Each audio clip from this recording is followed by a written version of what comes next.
পর্ব ২ অভিশপ্ত বই। অলিভার ধীরে ধীরে মেঝেতে পড়ে থাকা বইটির দিকে এগিয়ে গেল। আলো আধারিতে ধুলোমাখা প্রচ্ছদে স্পষ্ট অক্ষরে লেখা লেভিডেস মেরিটস, অর্থাৎ অভিশপ্ত গ্রন্থ।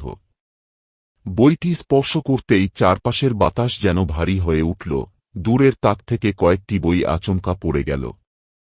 তার বুক ধড়ফড় করতে লাগল। হঠাৎ লাইব্রেরির অন্ধকারাচ্ছন্ন করিডোরের ভেতর থেকে একটা দীর্ঘ ছায়ামূর্তি ধীরে ধীরে এগিয়ে আসছে। অলিভার হতভম্ব হয়ে স্থির দাঁড়িয়ে রইল।